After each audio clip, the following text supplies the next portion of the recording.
Make sure to be a member on the channel, link is in the description. Hello guys, once again it's Matt, and today we have another video and we are going to take a look again on how to use the AWG, the AWG-9 radar. Okay, the F-14's radar that we saw on the dev server already, and now we are going to take a look on it also on the live server, because some stuff changed, so yeah.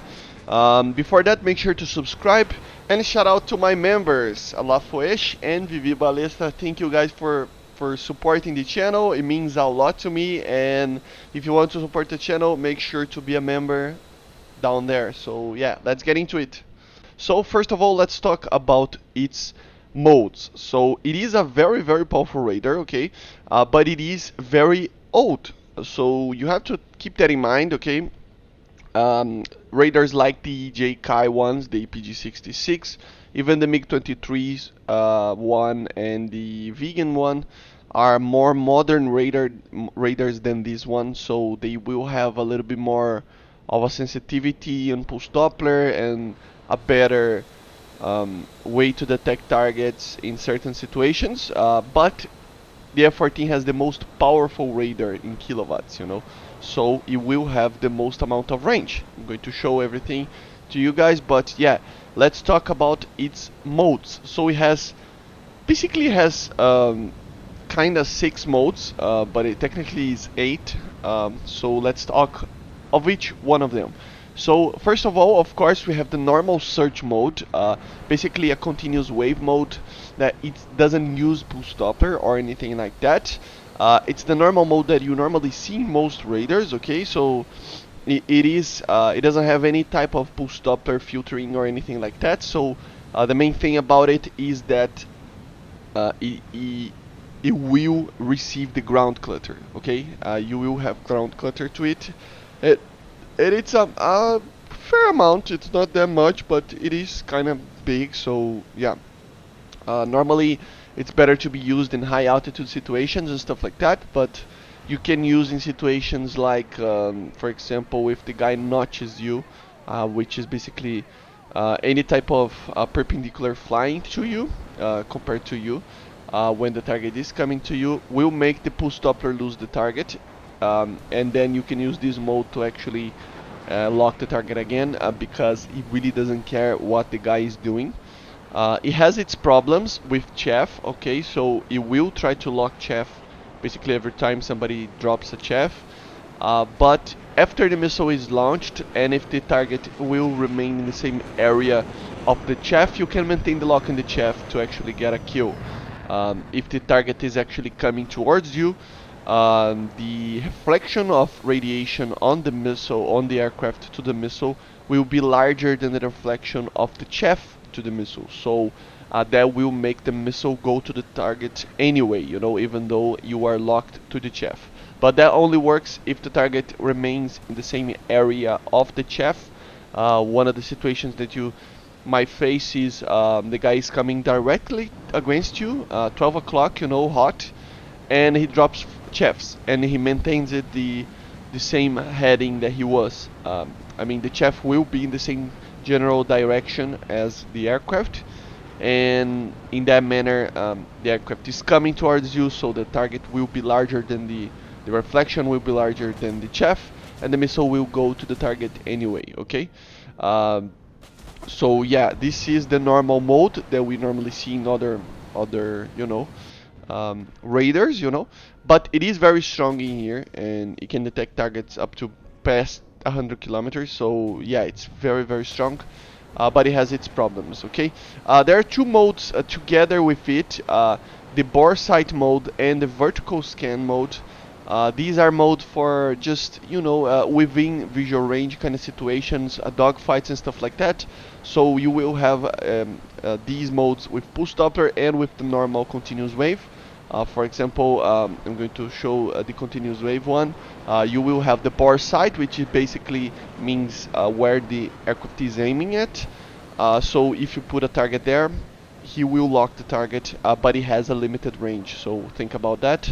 And of course we have the vertical mode, which basically will make the radar go very vertical, and just try to lock anything like that in the same way as the board side, but in a very vertical mode, used normally in dogfights and stuff like that to get a quick lock, you know, when people are above you technically because you are turning, you know.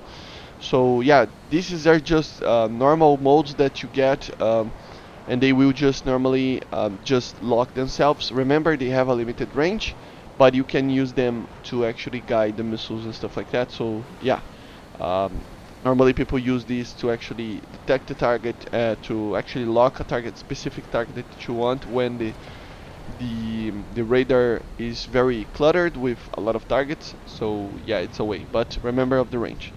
And of course, because of the problems that the normal continuous wave modes had, you know, the Americans and the Russians, everybody developed the pulse Doppler modes, okay? So we have three modes, technically five modes, but three main modes for pulse Doppler in the F-14. We have the pulse Doppler velocity, pulse Doppler, the normal pulse Doppler, and we have TWS. So the normal pulse Doppler will use the pulse Doppler effect to actually filter out all the ground clutter.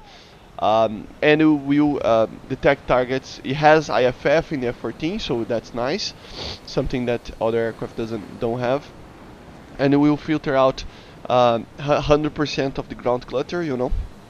But it is very susceptible to notches and cranks. I'm going to talk about it afterwards on the PDV mode, but still, normal pulse Doppler mode that you normally see on other aircraft, you know, like the Kai, for example, has this mode. It's just a normal pulse Doppler mode. You will detect the target normally flying towards you. Because of the pulse Doppler mode, it basically ignores every type of chaff, you know, because the chaff is standing still, and the aircraft will, the pulse Doppler of the radar will just ignore everything that's standing still. That doesn't mean that the chaff is actually, you are invulnerable to the chaff, you know. The missiles still, you have to think that the radar itself and the missile are two different things, and it depends very much on the way that they are against the target. So for example, like I said before, if the chaff is being locked instead of the aircraft, but the aircraft is coming towards you, the radiation of the aircraft will be larger than the chaff. But for example, if the aircraft is flying away from you, the chaff is coming towards you technically because you are accelerating towards it, and you will reflect more radiation than the aircraft itself because the aircraft itself is further away than the chaff, which will make the missile loses the lock and just like works like a chaff, you know. So like a flare, I mean, against an IR missile. So you have to think about that, okay? The pulse Doppler will ignore everything, chaff and stuff like that. But if the target is flying away from you, or if he's notching and you still are being able to maintain a lock, and the radiation of the chaff is greater than in the aircraft, even though you are maintaining the lock on the aircraft itself, the missile will go for the chaff. Okay, so always you have always to remember that the missile and the radar are two different things. Okay, they both have antennas and they are both normally pulse Doppler. So you have to think about it, you know. But the main thing is where the chaff is against the other things. I'm not mistaken, but the missiles are continuous wave, so they kinda wave a pulse Doppler radar. They kinda, you know, loses the lock a lot with the chaff, you know. But still, and it's very bad for notching. But anyway, we're not talking about missiles today. So we have the other pulse Doppler mode, the PDV, or pulse Doppler velocity, which makes it so that it's the same pulse Doppler mode that we already have. Sorry about Windows. And it's the same mode. It's basically the same mode. The only thing that changes is the scale. So you will have a scale that makes it so that you don't see distance, but you can actually see speed, okay? So compared to you. So always remember this, okay? The PD, the normal PD variant, is for distance. You will try to get the distance to the target, and that's it. okay, if it's a friendly, if it's an enemy, but the distance. The PDV, pulse Doppler velocity, will have a velocity compared to you. So basically, here you can actually see the blind speeds that I normally talk about in an aircraft that has pulse Doppler. You can actually see the blind speeds being represented on the UI of the radar as kind of a ground clutter thing, but it's not ground clutter. Those are blind speeds. Those are speeds that if the pulse Doppler, the aircraft is flying in those speeds compared to you, the radar will not see you. So, for example, as you see, 7,380 kilometers per hour. It's the utmost on the top of the UI. It will be the maximum amount of speed that the radar can actually detect, and towards the bottom minus 1476. So basically what it means that if it has a speed between 7,000 kilometers per hour to less than 1,400 compared to you, so always remember that the pulse Doppler radar is moving together, of course, with your aircraft, and by that to actually uh, ignores the ground clutter. It actually just ignores your speed, okay? So it doesn't change the fact that you are going towards the target, for example, and if the target is 1,000 kilometers per hour and you are 1,000 kilometers per hour, it will show like 2,000 kilometers per hour on the screen right there, So yeah, and as you see, the quote-unquote kind of blurry stuff there, the clutter there, is for the blind speeds, which means that the aircraft has very large blind speeds, as you see, but if the target goes into those zones, so if he's not flying faster than you, getting away from you or towards you very fast, he will be not seen. That's the problem with the F-14's radar, or the FRJ's radar for that matter, or any pulse Doppler radar. If you go perpendicular to the aircraft that it's firing at you, you will most likely lose the lock. This is for very old radars that we have already in game. We don't have 2000s radar, pulse Doppler radars yet. So these old radars have this problem, okay? So if you're losing lock with the F-14, this is the reason, okay? You have to maintain the most amount of energy towards the guy to actually try to, make it so the radar doesn't detect the target, So, but it doesn't matter where you are basically, because what it changes is the speed of the target, not yours. So it doesn't matter if you're trying to fly. I mean, you can try to be really fast, but you have to be really fast to actually make it so that the radar sees the other guy, and normally you won't have that kind of speed if the guy is flying perpendicular, that is. So it's just a matter of getting used to it and just trying to, you will lose missiles because of this, but this is the worst part about having a pulse Doppler, So yeah, I hope you understand. It's kind of complex to explain everything, but this is the pulse Doppler velocity, okay? So yeah, towards the bottom, if the guy is getting away from you, towards the upward part beyond the blind speed clutter, it's because the guy is coming towards you, okay, in a very high speed. The most, if the target is going upwards and upwards, it means that he's going faster and faster towards you, okay? So you can actually take a look on the examples that I'm showing to you guys, okay? And of course we have the TWS, which is also a pulse Doppler mode. It's the same mode as the normal pulse Dopplers, but it is kind of a soft lock. So it's normally used for basically locking a target without locking a target, So the objective here, of course, in the F-14 is to actually be able to fire away the Phoenixes, but of course you can use to actually identify a target and basically just decide where the target is, where he's going, without having to hard lock it. So it's just a very, you know, easy way to identify a target, where the target is, and of course the where the target will be when you fire the missile, etc., etc. So yeah, basically it is one of the best missiles to use. I only use the TWS in the normal search, and yeah, I mean the one of the most advanced things that you can actually use if you use the selector there, you can actually fire the missiles with a soft lock with the M54, and you will have to maintain the soft lock, quote unquote, with the detection of the TWS until the M54 reaches its pitable range. Okay, so remember, all these missiles that we will receive in the future that have INS, the Russians especially like this type of missile, like the R-24 already have a similar type of thing,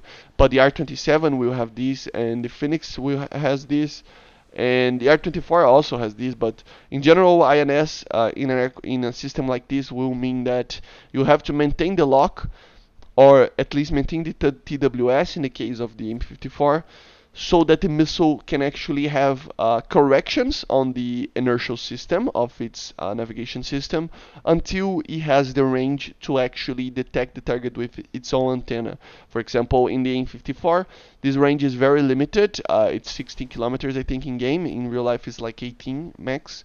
So yeah, it's, you know, it's not for small targets, I mean. So yeah, you have to maintain the TWS to actually get corrections to the Phoenix until it get to that range.